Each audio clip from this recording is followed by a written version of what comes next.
Do you like books? I mean, really, really like books? Then you're in the right place. Each week, your host, Sam Hankin, interviews the best of today's top-selling authors and the up-and-coming superstars of modern literature.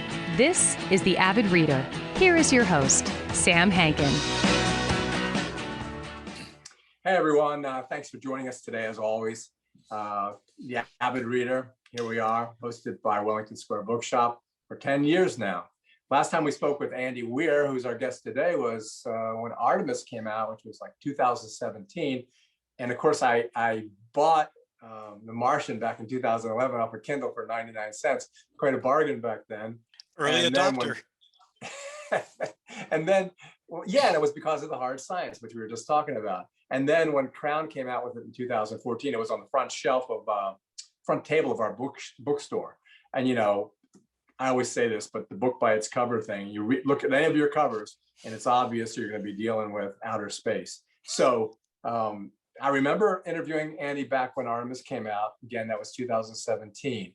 And then, you know, how it happened, his fans begged him to get it out there on Amazon. The rest is history. And then within a couple of years of Crown, there's Matt Damon on the Red Planet using his waste products to grow potatoes and relying on an old rover to get messages back to Earth and flying to rendezvous in a completely stripped down rocket. And then after you read it, you go, wow, this could actually work, kind of. Right. And then after that, we talked about Artemis. So we have Mars, then we have the moon, and in Project Hail Mary, which will be released in early May by Valentine, and probably will be another movie before we know it, as may well be Artemis for that matter. Anyway, we go a lot farther away, this time to Tau Ceti and the Cetus, Cetus constellation, which is kind of like the sun, a little bit smaller mass-wise, only 12 light years from us, our closest G-type star, kind of like Alpha Centauri with the same proton-proton chain. And the reason I'm saying that, if I'm right, is because this is the way the book works. Yeah. And what makes it so fascinating, and this book, you know, like your publisher says, he likes this one the best, maybe. What makes it so fascinating, and to be honest, it's going to be such an instant bestseller, is the fact that it contains as much science as fiction, something you don't often see, since guys like Andy and I read when we were kids, Bradbury, Theodore Sturgeon, Arthur C. Clarke, Isaac Asimov, especially since he was a polymath, or Robert Heinlein, who actually figures for a paragraph in the novel, pretty much about how spaceships look like spaceships, which is always amazing to me. That the V2 kind of looks like Elon Musk's rocket. I never kind of got that. But before I wander too far off, like I always do, let's talk to Andy a bit about Ryland Grace and how he found himself in quite the predicament. So Andy, thanks so much for coming back. It's kind of like a trifecta for us. So thanks for having me. Who is this guy?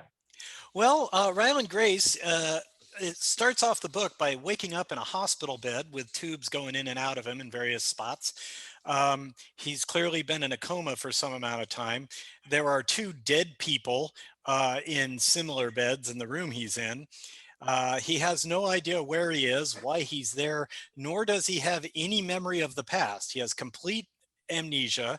He doesn't even know his name. And bit by bit, he starts to have kind of flashes of memory of who he was and what his life was beforehand, and also he pretty quickly realizes he's aboard a spaceship. So over time, he figures out, or he remembers enough to remember that this mission is a desperate last chance effort to save all life on Earth. So there's all kinds of spoilers, so I'll keep away from them. If we get too close, we can always edit it out. Well, it's your show. You can spoil as much as you want, but you know, maybe throw up a warning. Nah, I won't do it. Okay. But I will talk about, well, we talked about the cover briefly, which is really a cool cover. Yeah. And then, okay, the dedication. No one's going to forget that at first, because it's dedicated to John, Paul, George, and Ringo. Do you want to talk about that? Sure. First, I'm a huge Beatles fan, and there are a lot of Beatles references in the story. Yeah. Some are very sneaky Easter eggs. Others are very overt. Um, the most relevant part of it is that he's aboard a spaceship, and his spaceship has 4 tiny little probes in it that can be sent back to Earth with whatever information he gathers. And those probes are pretty much just entirely fuel with like a little engine in the back, and then this little triangular thing up front for navigation and sensing and sensors and whatnot. And they look kind of like beetles, like the bug. They look like, well, a beetle that's like 2.5 feet long, but that looks like that general shape. So the nickname for those little probes are the Beatles, and there are 4 of them. So each probe has a name. There's John, Paul, George, and Ringo, which is an obvious thing to name 4 Beatles that you have. But that's only the most overt Beatles reference. There are lots of other little ones. Yeah, I caught a few.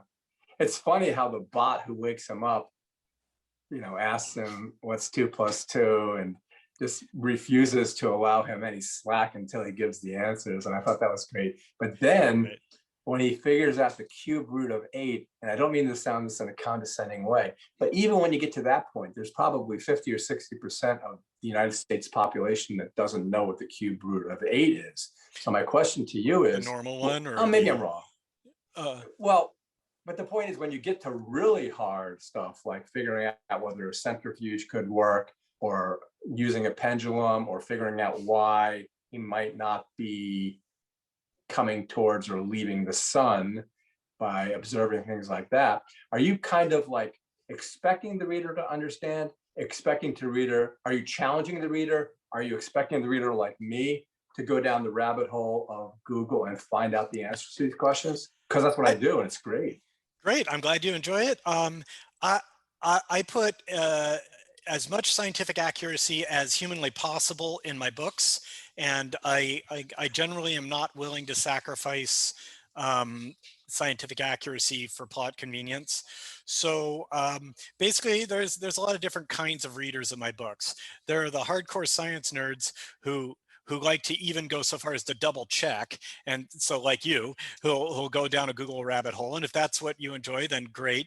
There are other people who just who read it and go like, oh, that's cool. Yeah, I don't often see that, who know the science and say, oh yeah, that sounds about right. And I don't often see that in fiction. That's kind of cool. And then there is a large category of people that I was surprised to learn about back when The Martian came out, of people who aren't really that into the science, and they just kind of skim those sections, and they just say, I assume this is all correct. I'm not concerned about it. And at first when I first realized that there was a large demographic of my readers were doing that, I was like, oh man, it took me a long time to work this out. It should take you a long time to understand it. But no, it's great. What it means is that I have a level of trust with those readers that they just assume the science is accurate because they've heard from other people that I put accurate science in my books, and they see a bunch of science jargon and they're like, I'm just going to assume that's all accurate. And having the readers trust you at that level is, you can't buy that. That's great. That's golden. If the reader implicitly trusts you with absolutely zero requirement to put suspension of disbelief into it, that's fantastic. You want that relationship with your reader. So so at first I was like, oh, they're skipping over the science. I put a lot of work into it, but then I realized, oh, they're skipping over the science. They just believe me. They trust me. That's great. Yeah, it's funny because, well, first of all, kind of off the wall, but isn't it nice that when they made The Martian, and with your help, they kind of stuck to it, which they never do in movies. Yeah, no, they really stuck to it. So I was happy about that. That was really cool. The film adaptation of The Martian is fantastic. And this one's going to be really cool too. And I've read stuff about it, but I'm not going to say it because I don't want. Well, it's not a secret. But I mean, go ahead. we have so MGM bought the film rights. We have Ryan Gosling signed on to play the lead, Ryland Grace, which is convenient because they have the same initials. And then we have Phil Lord and Chris Miller set to direct. And we have Drew Goddard, who working on the screenplay. He's the one who did the adaptation of The Martian. So this is a great team. You never know if a movie's going to get greenlighted. It's always just a fingers crossed situation, but we'll see. Who's playing Rocky? Yeah, I don't know. We have some ideas. There's actually a real question about how to do that, right? I don't know how much spoilers you want on your show, but no, I don't. I mean, no, it's up to you. Oh, no, well, no. Yeah. So the question is basically, we were imagining, because Rocky doesn't speak English, and so, but we were imagining that we could have like a computer voice, like translating for him, and then and this would have to be something that Ryland would put together, and so then it would be like, it could be like, how navigation systems have like, you can have like the voice of like Michael Caine giving you your whatever. So we think he might have on his computer like celebrity voices for voice synthesizers, and maybe he'll choose one of those, and we would get that actual celebrity to voice Rocky. Yeah, it's kind of like Jarvis and Iron Man. Yeah, exactly. But the thing that's really cool about it is that you could add that musical element, which you actually put in there in their actual notes. So their actual notes. Yeah. So the other thing about it is there was a pivotal person in the book who's really only in there for a moment, and that's Irina Petrova. So why do you talk about? Yeah, because she's not really there. But she's only there in the book. Well, she's the one who made the initial discovery, and basically, and she's not directly in the book. All you ever see of Petrova is an email that she sent. But basically, Irina Petrova is a astronomer who in St. Petersburg, who works at a university, and she was working on something to do with infrared emissions, emissions of distant galaxies in the infrared spectrum, and she spotted using she was working on equipment that could sense very, very small levels of infrared against background radiation. And she found that there was a very thin line of infrared light kind of being emitted by the sun's north pole and arcing out and going toward Venus. And there were just like a couple of frequencies of infrared light coming from that line. And she got confused by that and verified it. And then she said, okay, what is this thing? What is this line? And so that came to be known as the Petrova line because she's the one who discovered it. And those frequencies of light came to be known as the Petrova frequencies. It ends up being the core issue in the book, the core challenge in the book that humanity has to deal with, which is actually threatening the solar output itself. And Ryland has aboard his ship something called a Petrovoscope, which is, yeah. Well, since we were talking about that, we might as well go into, because it's part of the book and not a spoiler, is what astrophages are. And you're dealing with another element of science that you don't normally deal. Well, yeah, you did in The Martian, but go ahead and talk about that because it's cool. So astrophage, so the principal problem that humanity is having at the moment is that there is an extraterrestrial life form called astrophage, which is basically like mold. It's not intelligent. It's a single-celled organism, and it's basically like mold or algae. But instead of living on planets, it grows on the surface of stars. It grows and lives on stars. And it needs to migrate because stars just have, at the outer layers, stars just have basically hydrogen and helium's useless, it's inert. So astrophage has to migrate to a nearby planet or something in that solar system to get the other elements it needs for life, like carbon and oxygen, stuff like that. And then it migrates back to the star to continue collecting energy. And that's how its life cycle works. And it also spores out away from the star, like mold does, in search of other stars to, to colonize slash infect slash whatever. And so it breeds basically the same way that fungus breeds, like spores, or mold breeds with spores. And once it gets on the star, then it's breeding in the same way that algae breeds in the ocean. It's on the surface. It's reproducing with a doubling time, and it's just this naturally evolved life form from somewhere else in the galaxy. Problem is that it is breeding and it's doubling its population, doubling, and that is causing the output of the sun to be reduced. There's so much astrophage now on the sun that not enough light is reaching Earth. And Earth is going, like, if this continues, we will reach a point where Earth is not getting enough sunlight to maintain its biosphere, and everyone and everything will die. And so something has to be done. Scientists realize also that all the nearby stars in our neighborhood are also dimming. So they're also losing luminance because they are also all have astrophage on them. And all of them except Tau Ceti. For some reason that they don't understand, Tau Ceti is not dimming at all.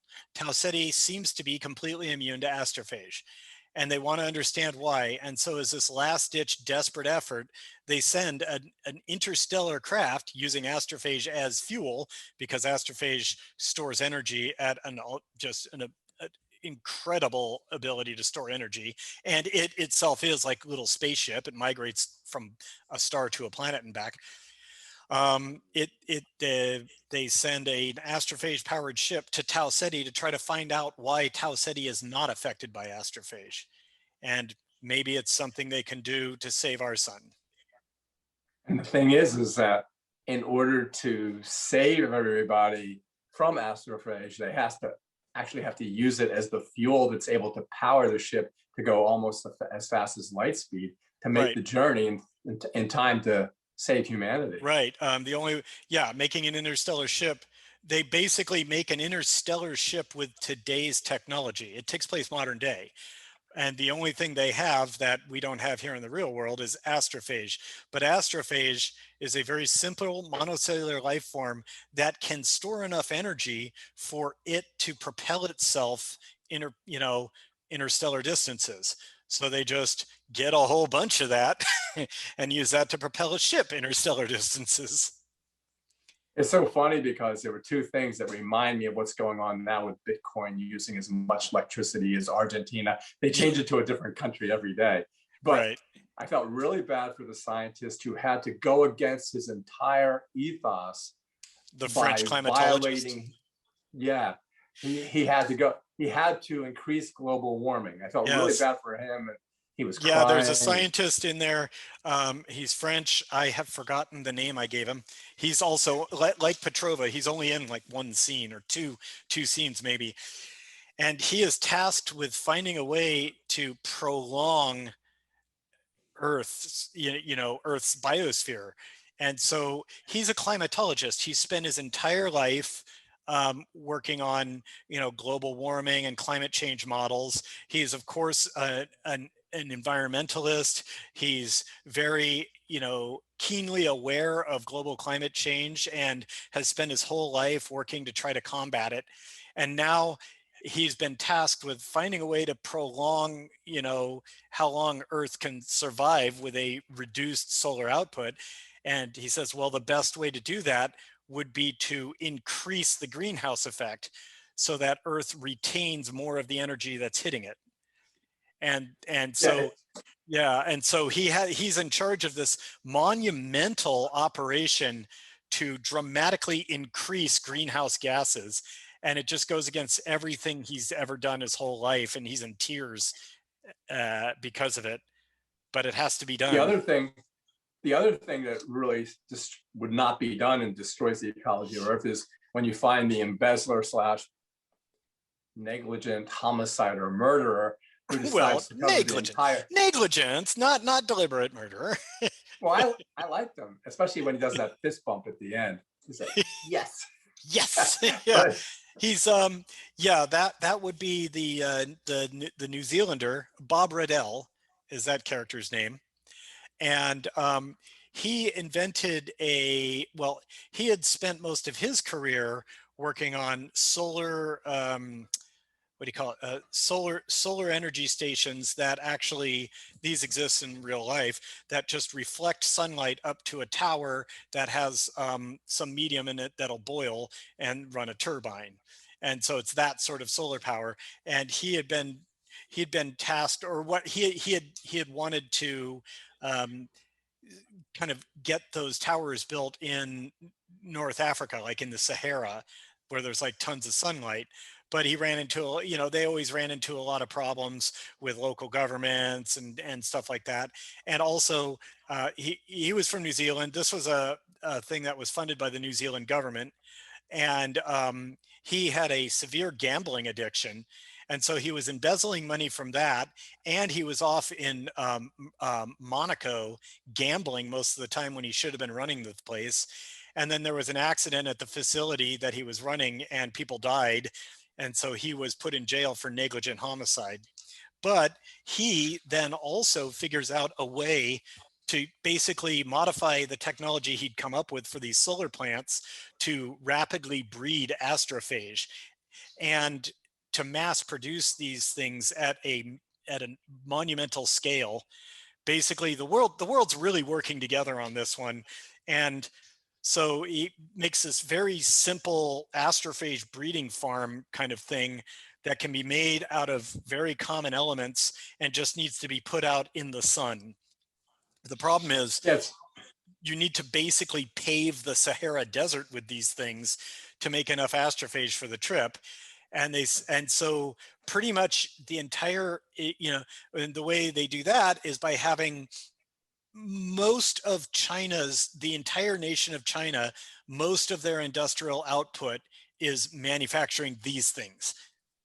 yeah. It's And the like, funny thing is, if you look it up, those panels are actually kind of being made now using anodizing, because it's much more efficient than painting panels right. black. So you're kind of borrowing from, as you do, and you said it's set in the current time, you're actually borrowing after technology that's kind of on its way there right now, right? Sure, sure. And it's actually, well, it's once again, all this stuff becomes fairly easy because of the way astrophage is. So, the alien life form that can collect energy and store it as mass, is that right there is a game changer for all sorts of technology. I know, when you stick in E equals MC squared, just that one time. And I Yeah, think just that one, just but that little 9 times 10 to the 16th multiplier can matter a lot. no pun intended. Hey, matter. So that's the other thing I went down the rabbit hole, because the ambient temperature of astrophage is 96.415, and it has to stay that way, which is like 205.5 degrees Fahrenheit, almost the boiling point of water. So then I thought, Almost. I wonder if Andy thought of that number for a specific reason. So then I looked and looked, but I couldn't find anything that really connected 96.415 to anything. So was it arbitrary? It was, what is it? It was, yeah, it was largely arbitrary. I thought there was a reason. You would know. It has to be it. Yeah, I came up. It's the first thing I came up with for the book, so it's been a while.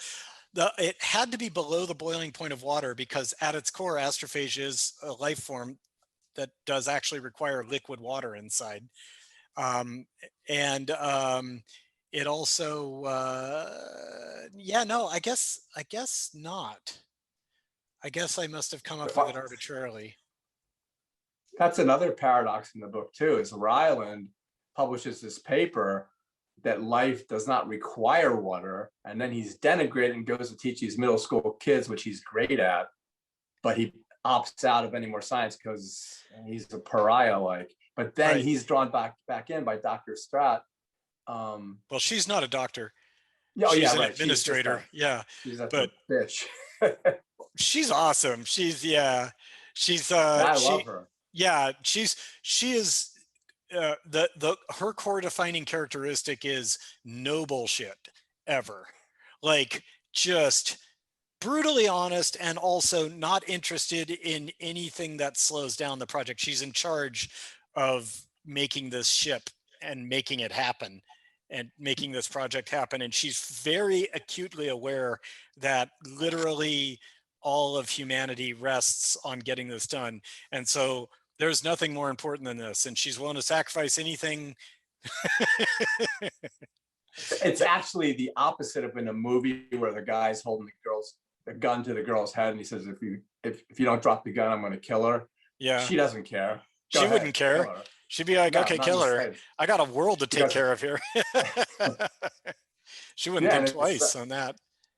And I won't give this one away, but yeah, she talk about reaming people out when Ryland has a decision to make and he comes down the wrong end of it. She tears him a new one, and and then makes him, poor guy, and then compels him to.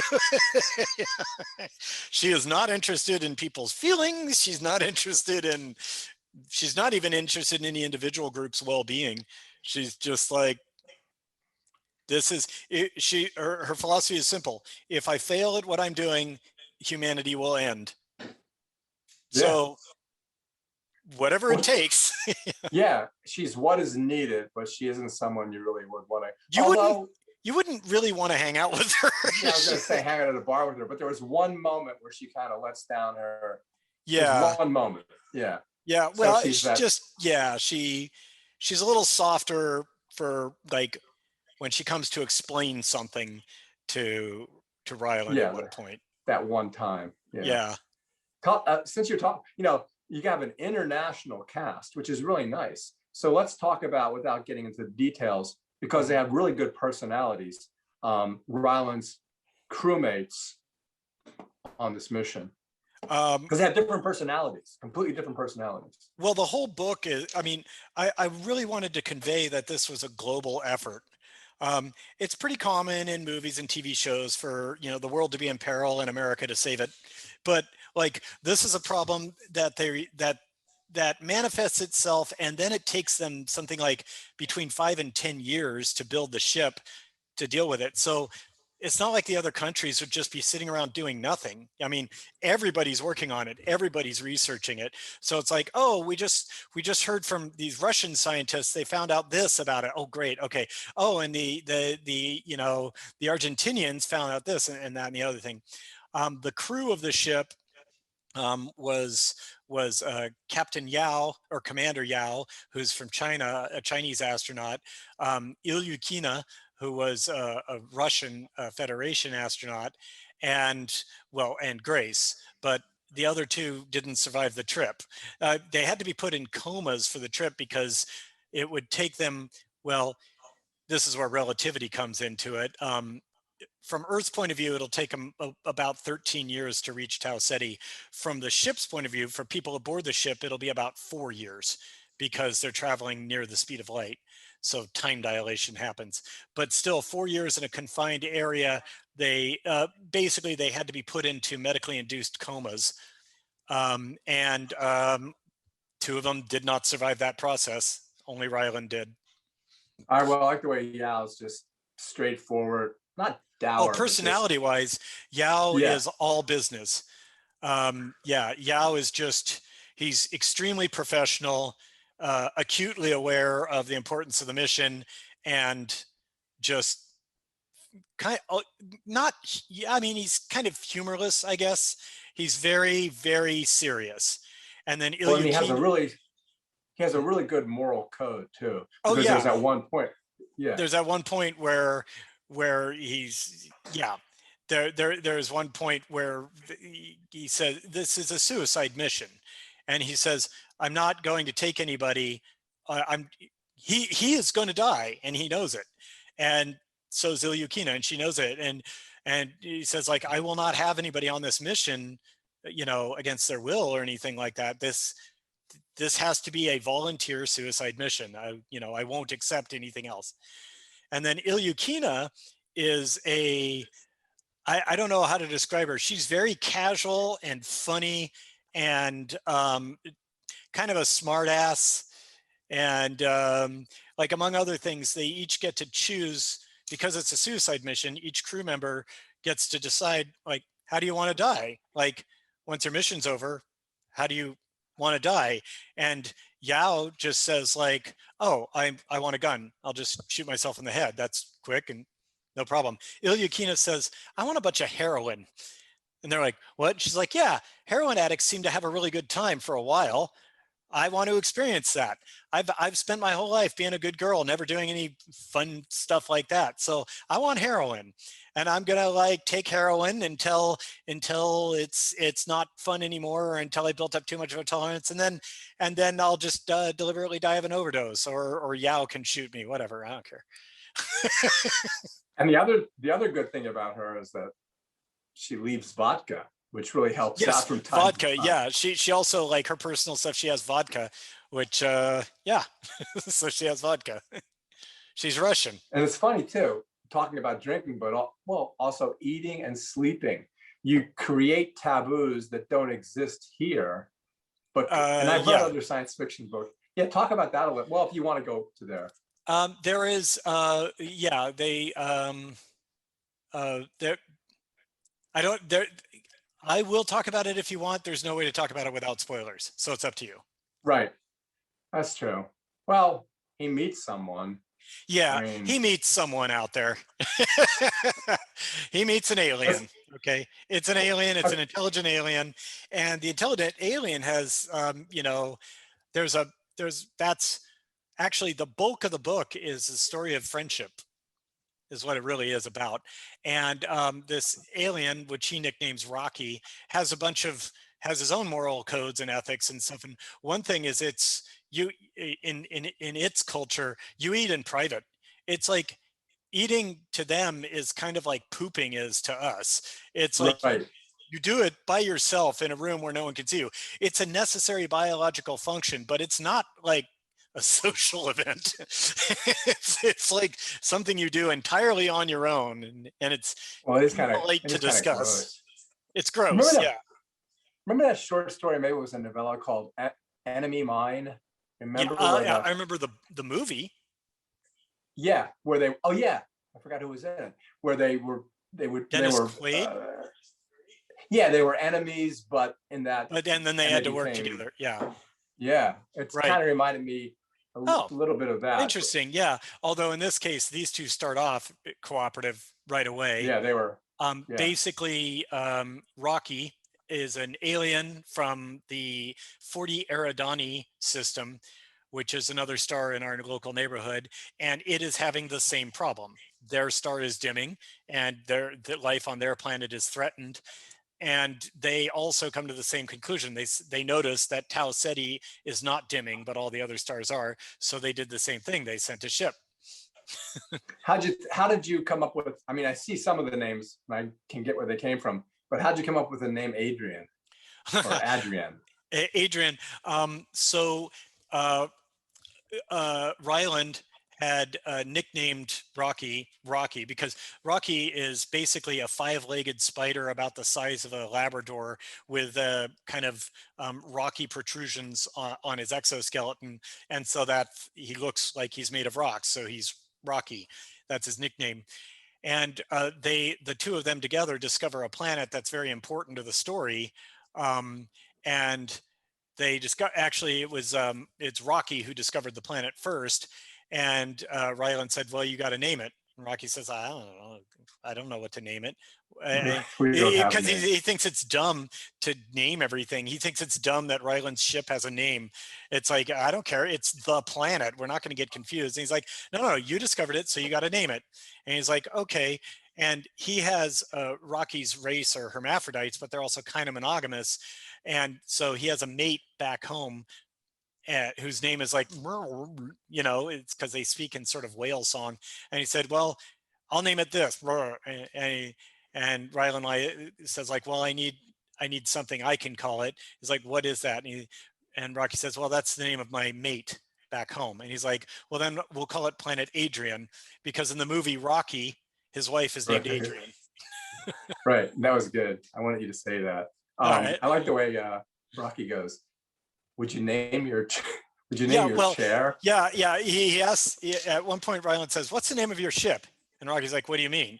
He's like, "Well, my ship, it's named the Hail Mary." Rocky's like, "You named your ship? It has a name?" And he's like, "Yeah." He's like, "That's stupid." It's like, "No, it's not. It's normal." And Rocky's like, "Okay, what's the name of that chair?" He's like, "Well, that chair doesn't have a name." He's like, "Then why does your ship have a name?" It's like, I love when they discover sarcasm, because they can say human stupid, human lazy, and also the way he says thank and question. Yeah. Oh, he always, yeah. They get a rudimentary language going together, a pidgin, something like that. And Rocky will always end any question with the word question. And also to emphasize something, he'll just say it 3 times. Happy, happy, happy. Happy, happy, happy. Yeah. Sad, sad, sad. Sad, sad, sad, sad. Bad. The other thing was very bad. The other thing that's cool is like that one paragraph, which really got to me, because it has, this nose cone shaped nose cone. Yeah. And it says like right out of a Heinlein novel. Right. And I realized, and every cover of whether it's Farnham's Freehold or Methuselah's Children, or whatever it is, you still see that same shape. And why is it still the same shape since 1945? I don't get it. What if women made rockets? Would they be flying saucers? I mean, it's like a phallic thing. It's because real rockets look that way to cut through the atmosphere. I mean, and it is efficient.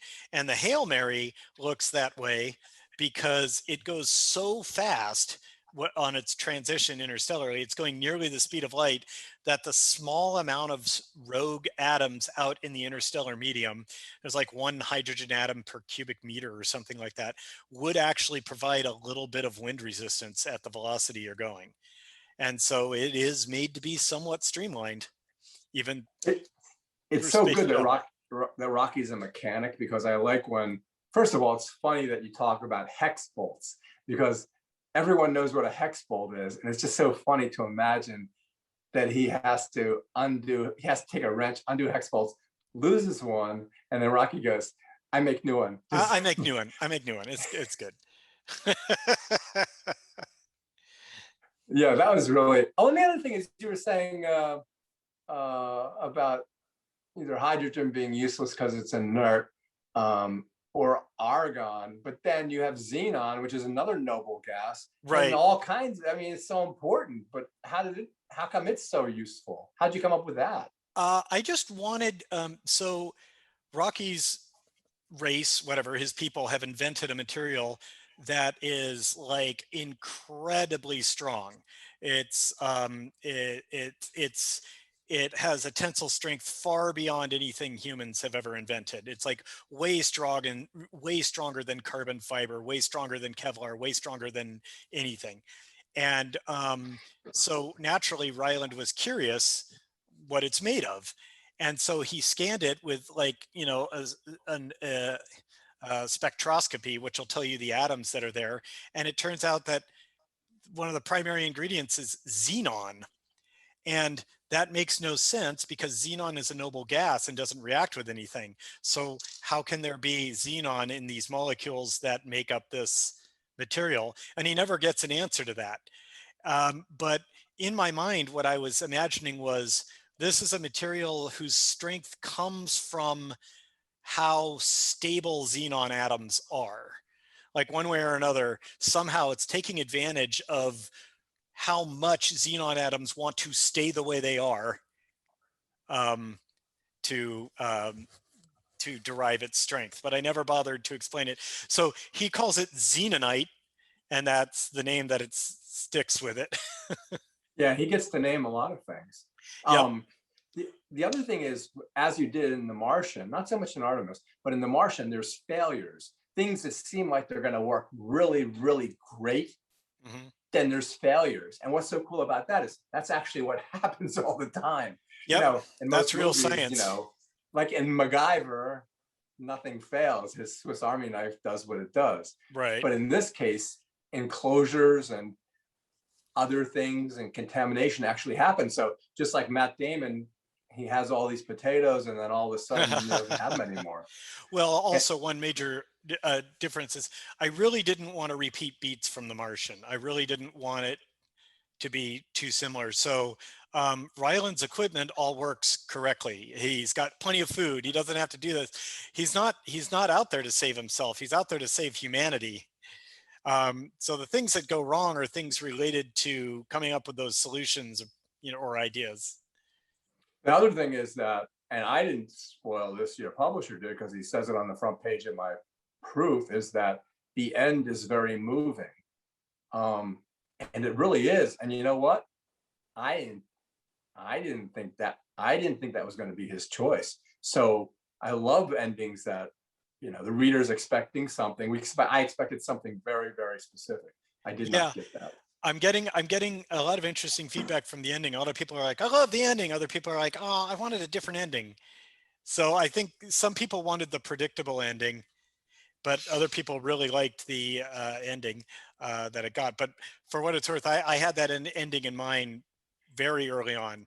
Like when I was writing the first act, I was still like, okay, I know where this ends. Not sure how to get there yet, but this is how it ends.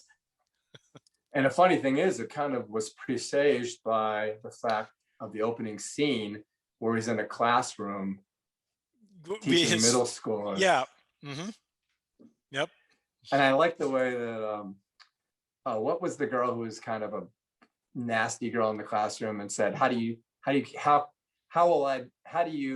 determine the radius of the Earth? And she goes, ask him. Who here can tell me the radius of Earth? And she says, Tran. Yeah, I think I forgot Abby. Abby is Abby. And she was always the girl she's the really eager girl, and they're all 12 and 13-year-olds, whatever. They're junior high students, and he's a science teacher, and Abby's a, you know, smart aleck. Or no, she's just the smart kid. She's like kind of the smartest kid, and one of those really wants to, just eager to answer every question. And he gives out little prizes and stuff for answering questions in the lightning round. And he asks something, I forget. He asks like, what's the speed of light or something, and she starts saying like, oh, it's 3 times 10 to the, and someone else says C, and he's like, that's correct, that's more correct. He answered the correct answer first. And then at one point he says, who here can tell me the diameter of Earth? And then a kid named Tran says, oh, it's, 6,000, or what's the radius of Earth? And he goes like, oh, it's 8,000, something like that. And Abby says, Tran, the answer is Tran. And he's like, what? And she says, your question was, who here can tell me the radius of Earth? Tran is able to tell you that. So I've answered the question correctly first. It reminds me of when I was in law school and taking criminal law, and everyone studied so hard for the exam. And the only question was, why do we punish crime? And one kid, it was law, I wrote like 10 pages. And one kid wrote, we don't punish crime, we punish criminals. And he got an A. Oh, that's cool. It took a lot of balls to do that. Yeah, ballsy. Or what it reminds me of, a professor, or there are these 4 guys who are all in the same class, and they decide we don't really have any chance at passing the final. Or no, they go drink. They have a bender and they miss the final. And so they go to their they come up with a story. They say, oh, we were driving and we got a flat tire and we weren't able to get to the final.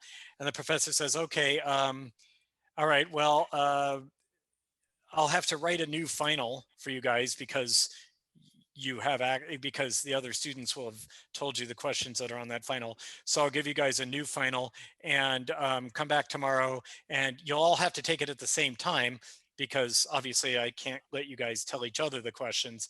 So I'm going to put you all in different rooms and you'll take it at the same time. Fine. And they all get there, they go to their separate rooms and they get their finals. And it says, there's just one question. It says like, question 1 worth 100 points, which tire?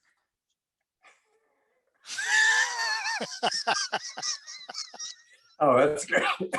Well, it's like the prisoner's dilemma. Yeah, well, no, which tire went flat? It's not even a prisoner's dilemma. It's just they didn't coordinate that. That's a good one. I'll have to remember that when I lecture somebody. Yeah. That's a good opening story for some type of self-help The one thing class. The one thing I learned from a lawyer, the only cool lawyer thing, and I'm sure you already know all about this, but the thing is, like, when being deposed, only answer the question, provide no additional information, and something like that. So if I say, hey, do you know what time it is? The answer is yes. Yes. and there are two questions that a lawyer can ask that elicit an enormous amount of information. And my son told me this. The first question is, be more specific. Uh-huh. And the second question is, how so? How so? Yeah. And it gets everybody who has an ego. They want to tell you more. Yeah. So yeah, it's like that. It's like that PhD candidate who was before his three committeemen, and basically they asked him one question: why is the sky blue? And he answered because. And then whenever he answered, they would say, be more specific. And eventually they distilled all the information, all the knowledge that he had in his brain after that one question. Well, sounds like a very annoying PhD group. We can go on forever trading war stories, but suffice it to say, the cool thing about your books is not that there might not be, but they all, when they're done, you know what happened. And granted, sometimes it's nice for the reader to say, I wonder what's going to happen. But it's also nice when you have for want of a better word, action-packed book to know at the end, okay, this is where we are. Here's the conclusion. What happened. Yeah. Yeah. I like that you do that. Oh, well, thank you. I don't like I don't like leaving things as an exercise to the reader. Whenever I read something and it leaves something mysterious and it's up to you to decide, I'm like, screw you. You're the writer. You're supposed to do that for me. Okay? Don't make me write your story. Yeah, there's two sides of that one too. You get different readers who say different things. Don't give me this lady or the tiger bullshit. Give me an answer. Which door? Yeah. Yeah. Well, that's the other thing, is the reason why I like running a bookstore so much is because, and I've said this many times before, I have library ladders, which was like a dream of mine all my life. Slide it along. It's so cool. And especially with little kids, and you can do that. But whenever you're looking for a book, you climb up on the ladder, there's the book, but there's also a book on either side of it. And if you're a kid, that could be the book, It's not like an Amazon recommendation. Yeah, right. It's the book that's like alphabetically after it, or however you've organized your own personal library. Correct. Although now the thing is which is really stupid and really irritates me, is people organize their books by color. Have you seen that? Yeah, I've seen it. I figure it's a matter of personal choice. It's like, for the most part, books are almost like trophies. I know there are people who like to read the same book over and over again, but even those people, they probably have like this small collection of 10 or fewer books that they like to read over and over again. The rest of their books are things they read once and then just put on a shelf. So books are, for a lot of people, they're just like, I read that, and you don't want to throw it away because that feels wrong. You hang on to it. Maybe you want to lend it to people, but it's really just, a bookshelf is almost like a trophy case of like, these are things I've experienced. Yeah. And can recommend, and so on. And so if you want to organize them by color so it looks pretty, why not? If someone says like, oh, I want this one book, did you have it? And you maybe go online and look up what color the cover is so you know where to find it on your shelf. Yeah, if you have a range. I'm like you, I have a love-hate, even though I sell books, I have a love-hate relationship with either reading it on my iPad that we're talking on. Oh yeah, I got to be physical. I need physical copies. Yeah, and luckily, so do many people. Otherwise, independent bookstores have it bad enough with this, with COVID, that people say, I'd like to, basically they think they're holding you in their hand. Aw. For good or for bad. Yeah, I mean, I'm almost 50, so I'm a generation that grew up reading physical books, and I don't like reading on digital. I don't know why. It's just, I get it. It's just a matter of what I'm used to, but I suspect that it will just trend more and more toward reading. Although there was a big panic about that early on. We're like, oh God, the entire print market's going to go away. And then it just kind of found a medium and stayed there. It's like, you know what I always say, it's like candles. No one needs candles for anything. If the power goes off, you have a headband, you have all kinds of mag lights, but I have candles in the store. It's our biggest seller. I have no idea why. Everybody loves candles. I just hope that books don't go. I mean, a lot of people were using the analogy of like newspapers, but I guess it's not the same, because newspapers, honestly, I think within a generation or two, they're just not going to be a thing anymore. When's the last time you read one? Can't even remember. Last time I was like at an elderly relative's house, and so it's just like, you know, I get all my news from online sources, but I read all my books as physical paper. Am I that weird generation that's going to be the only one who does that, or is it going to just stay that way? I don't know. We'll find out. I don't know. I always thought I'd be ahead of the curve on everything, and I'm not ahead of the curve anymore. You reach a point where you're like, to hell with technology. I know what I like, and I'm just going to keep doing that. Well, luckily, you're always getting exercise. You're getting, you know, like you said, you're always researching, you're writing it down, you put it in Excel. So all this stuff is not only stuff you already know, but it's an amazing learning process. Yeah. And I see with your events that you have, you know, Arcady, Martine, who I'm going to be interviewing on her second book of the trilogy. You're interviewing some, not like me, but some really smart people. So has anyone second guessed anything you wrote and said, oh, sure. No? I mean, all the time. Well, in just emails and stuff all the time, but in interviews, it'll come up once in a while. Sure. And I bring it on myself, and I got no complaints about it. Basically, I make books, I put them out there, and I say, this book is scientifically accurate. By saying that, I am bringing it on. I'm saying, tell me where it's not, because then there's always mistakes. I always make mistakes in some of the books, you know, sometimes deliberate, like dust storms on Mars are not strong enough to knock over spaceships. Oh, but Perseverance just caught a dust devil on Mars. Right, but I know. Right, and so that one was deliberate. And then there are other places where I made just simple math errors and stuff like that, and people will point it out. And I don't get to complain about nitpicking, because I go into this by telling people that I'm like super duper accurate. So I claimed that that all the details work. So I bring it on myself. I can't complain. Well, that's what Grace did when he called all those other scientists idiots. Yeah. Yeah, and in the end, it turns out, by the way, all the life in Project Hail Mary requires water. I know. That's what was so good about this. Yeah, he was wrong. He was genuinely wrong. Okay, well, I can't wait for it to come out as a movie, and Ryan Gosling, I think, is perfect for it. I'm sure. Right. I mean, he's got the same initials. What more can you ask for? Correct. So thanks again for being with us, and hopefully it won't be 4 or 5 years before the next one. And I look forward I do tend to write slow.